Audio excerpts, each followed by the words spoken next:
I'm standing here with John Joplin. He is one of the owners of the Titanic exhibit and this new exhibit within the museum. John, tell me a little bit about what's new at Titanic in Branson. What we've done, Dave, is we've created a new gallery this year that pays tribute to James Cameron winning 11 Oscars in the Motion Picture Academy 10 years ago. And what kind of an experience was that? What drove you to it? Well, you know what?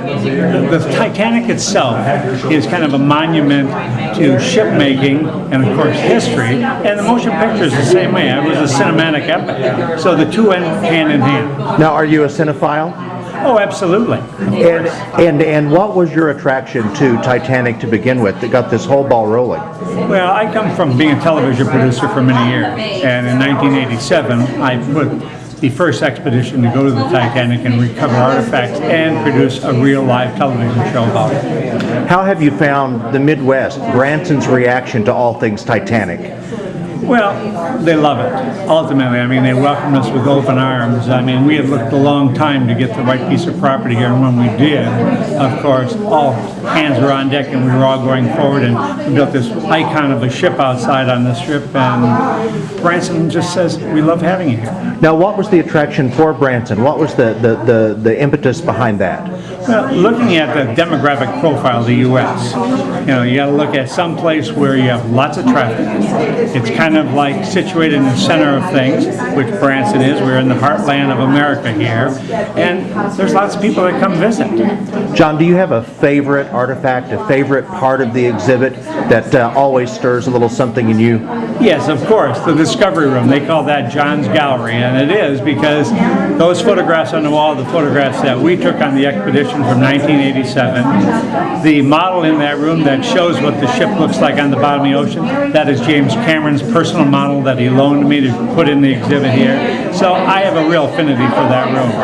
John, what's your best pitch for families to bring their children, to bring their relatives, to come and explore and live the Titanic? Well, I would say to them real simple. If you want to live the experience, you come to Branson, you come to Titanic, and we're going to put you on that ship, and you'll believe you're part of history. We were going for a full-on helicopter type beauty shot to cap the season. Because it was very important to the story. We see the ship in broad daylight in all its glory. We appreciate the ship, couldn't appreciate the sinking. We had to appreciate it in this term, in this record term, that people felt about it before they knew they were on the Titanic. It both celebrates the ship and it celebrates Jack's character at the same time. That's what I really love about that scene.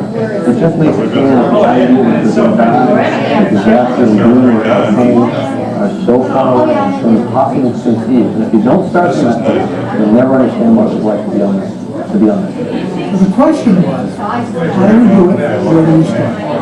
We put Danny's wheel on a turntable that people would away.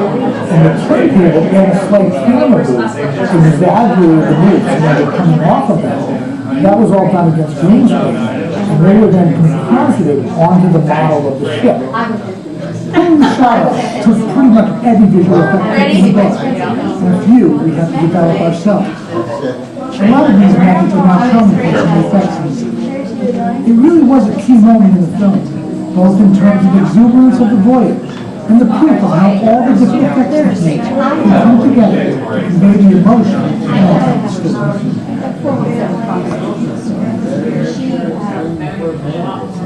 This is Jim Cameron. I'm here to comment on my movie Titanic. Given that there is such a big fan base for the film, I'm going to try to fill in some of the nooks and crannies of what you don't already know.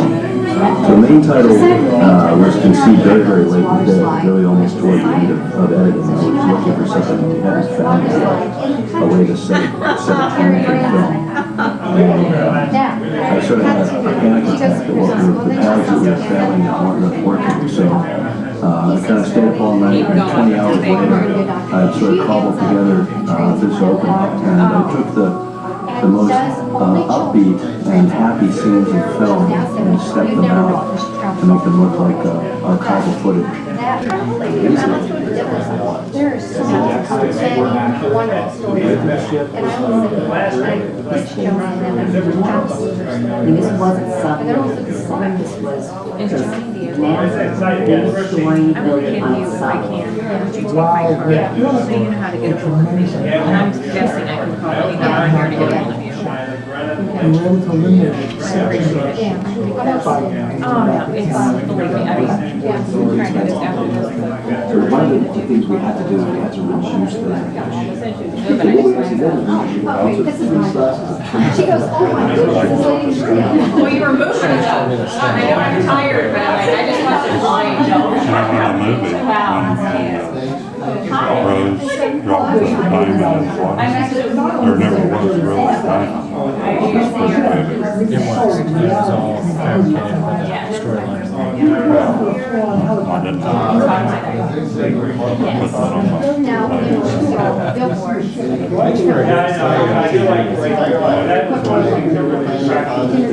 What was this Ruby called? Or what was this?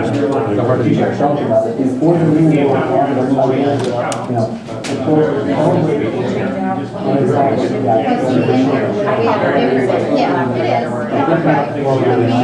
We had other showcases that we do all the way around. And I was saying, and it's really important to stay close to your cast members because they really feel the pulse of what works or what's not. I made a suggestion to a lady who's going to be doing the tea party. And she wrote, and I'm always copying them when I'm thinking something, and she wrote me back and she said, I'm going to tell you why I don't think it's good. And I feel good that they can say to me, no, I don't think this is good. I said, why? Because they're the ones that are on the line. When they come to stand there, we just listen to what you say.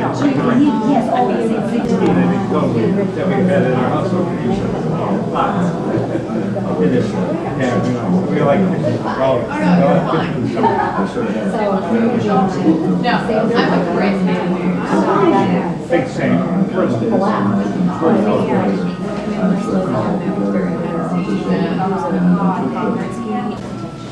They were just like, just tell you just what